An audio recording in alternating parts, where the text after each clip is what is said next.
What is zero-waste living? Why are so many people trying to live without producing waste? The zero-waste lifestyle is about minimizing the trash we send to landfills by rethinking how we consume. In a world drowning in plastic and packaging, this movement is a direct response to overconsumption and environmental harm. Zero waste isn't just about ditching plastic straws, it's a mindset. It asks us to reduce what we buy, reuse what we can, and compost or recycle what's left. For many, it's a way to live more intentionally and leave a lighter footprint. But going zero waste can sound overwhelming. Where do you even start? What about groceries, toiletries, or takeout? Is it expensive, time-consuming? I wanted to find out for myself. So for the next 30 days, I committed to producing as little waste as possible, tracking my trash, changing my habits, and documenting the entire journey. What I discovered was eye-opening. This wasn't just a lifestyle change, it was a shift in how I see the world, my habits, and my role in it. What are the first steps to transitioning to a zero-waste lifestyle? Starting this journey can feel like trying to solve a puzzle without the picture on the box. But, like most things, it begins with awareness. I started by doing a trash audit, collecting everything I would have normally thrown away in a week and analyzing it. What I found shocked me. Most of it came from food packaging, coffee cups, takeout containers, and bathroom products. That gave me a clear starting point. If I could eliminate or replace those items, I'd already be on my way.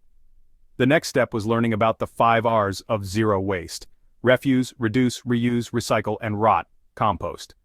These became the foundation of my daily decisions. I printed them out and taped them to my fridge. I also sought out local zero-waste resources: bulk food stores, refill stations, compost programs, and sustainable swaps. This early research made a huge difference in my confidence and success. Starting isn't about being perfect. It's about picking one area of your life, like groceries or hygiene, and doing better today than you did yesterday. Is it even possible to buy food without creating waste? Grocery shopping turned out to be the most challenging and revealing part of this experiment. So much of our food comes wrapped in plastic, produce, snacks, and even things that grow in nature with natural packaging. I brought my own bags, glass jars, and containers, and looked for stores with bulk bins. I learned how to tear containers, label items, and avoid unnecessary packaging. It was awkward at first, but got easier each time. Certain items were nearly impossible to find without plastic, like cheese, tofu, and frozen food. I had to make compromises or find alternatives, which taught me to prioritize flexibility over perfection. One major shift was eating more whole foods. Beans, grains, fruits, and vegetables were all easier to buy package-free. This unintentionally improved my diet and simplified my cooking routine. While zero-waste grocery shopping isn't always convenient, it forced me to be intentional. And that, more than anything, made me feel empowered rather than restricted. What zero-waste alternatives exist for toiletries and personal care? My bathroom was filled with tons of plastic, from shampoo bottles to toothpaste tubes to razors and deodorant sticks. Swapping these out was daunting but surprisingly rewarding. I started with the easiest, switching to a bar soap and shampoo bar. Toothpaste was a lot trickier though. I tried tooth powder and toothpaste tablets, and both came in recyclable or compostable packaging. They took getting used to but worked just as well once I adjusted. Deodorant was a learning curve, as some natural brands didn't work for me, while others came in glass or cardboard and held up fine. I realized that not all zero-waste swaps are created equal, and trial and error is part of the process. I also replaced my plastic razor with a safety razor, which felt intimidating, but ended up saving money and reducing waste dramatically. These changes didn't just reduce my trash, they made my bathroom look simpler and more elegant. There was less clutter, less plastic all over the place, and a deeper connection to what I use on my body. How do you handle takeout, restaurants, and coffee runs? Dining out was one of the hardest zero-waste challenges. Restaurants often serve food in disposable containers, especially for takeout or delivery. I quickly learned that if I wasn't prepared, waste was almost inevitable. I started carrying a zero-waste kit everywhere: a cloth napkin, reusable utensils, a stainless steel straw, a collapsible container, and a travel mug. This helped tremendously, but I still had to speak up at restaurants. Some staff were supportive when I asked to use my own container or refuse straws. Others were confused or hesitant. It took courage to ask, but I reminded myself that these small actions add up. I also found that dining in was usually less wasteful than ordering to go. Choosing businesses that prioritize sustainability made it easier, and felt like voting with my dollars. In the end, I didn't eliminate all dining waste, but I became more aware, more assertive, and better prepared for future meals on the go. Can you avoid packaging waste in a digital world? Online shopping is a major source of hidden waste, including boxes, bubble wrap, and plastic air pillows. Living zero waste meant cutting back on impulse clicks and rethinking how I buy everything. I started by asking myself, do I really need this? Delaying purchases helped reduce wasteful buys and made me more mindful.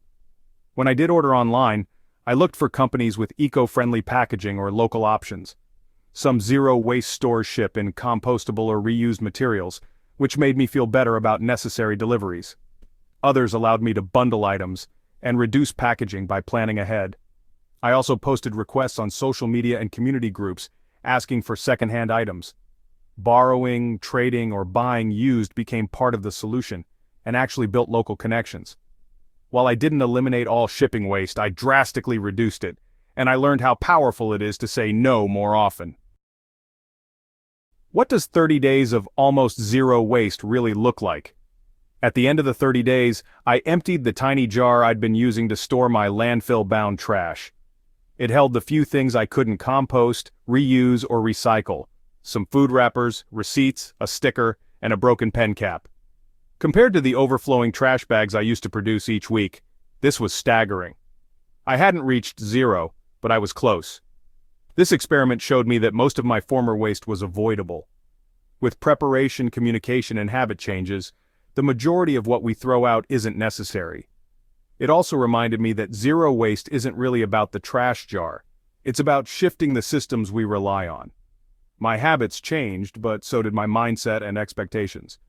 Even when I couldn't be perfect, I still made progress. And that's the whole point: to do better, not perfectly. Is zero waste living worth it?